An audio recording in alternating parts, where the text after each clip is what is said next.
বছরের প্রথম ম্যাচ সামনে রেখে অনুশীলন করেছে বিশ্ব চ্যাম্পিয়ন আর্জেন্টিনা। লিওনেল স্ক্যালোনির দলের সামনে অপেক্ষা করছে কঠিন চ্যালেঞ্জ। আগামী ২২ মার্চ বিশ্বকাপ বাছাই পর্বে আলবিসেলেস্তারা লড়বে শক্তিশালী উরুগুয়ের বিপক্ষে। তাও আবার লড়াইটা হবে প্রতিপক্ষের মাঠে।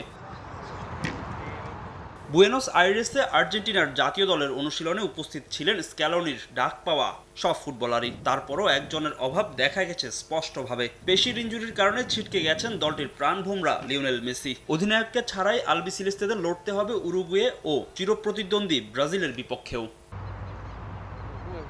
মেসির ইনজুরি আর্জেন্টিনার স্ট্রাইকারদের সামনে খুলে দিয়েছে নতুন দুয়ার। ৩৭ বছর বয়সী তারকা পার করছেন ক্যারিয়ারের শেষ সময়।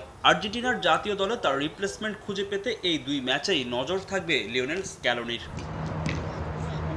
অ্যালান টেনের যোগ্য উত্তরসূরি হিসেবে সবার আগে থাকবে হুলিয়ান আলভারেজের নাম।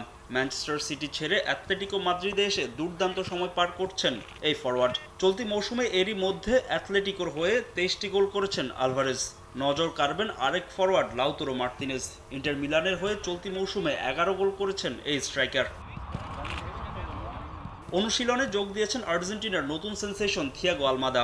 মেসির যোগ্য উত্তরসূরি হতে পারেন এই ইয়াংস্টারও। এছাড়া অনুশীলনে ছিলেন Emiliano Martinez, Nahuel Molina, Mac Allister, Rodrigo De পলরা।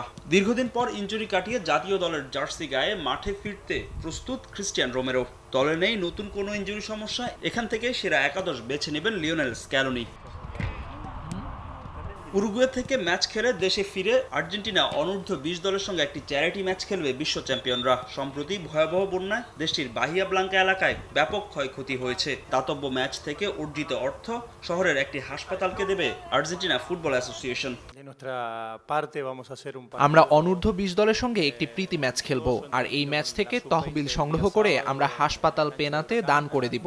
এটি বাহিয়া ব্লাঙ্কার গুরুত্বপূর্ণ স্থাপনা। বন্যায় এর অনেক ক্ষয়ক্ষতি হয়েছে। আমি বিশ্বাস করি আমাদের এই সাহায্যে তারা আবার ঘুরে দাঁড়াবে এবং হাসপাতালটি পুনর্গঠিত হবে।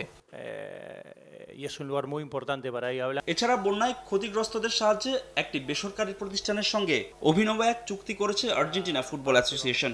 সংস্থাটির সভাপতি ক্লাদিও তাপিয়া ঘোষণা দিয়েছেন, চলতি বছর আর্জেন্টিনার প্রতিটি গোলের জন্য বাহিয়া ব্লাঙ্কা এলাকায় একটি ঘর নির্মাণ করবে বেসরকারি প্রতিষ্ঠানটি। ফাহিম ইসলাম, সময় সংবাদ।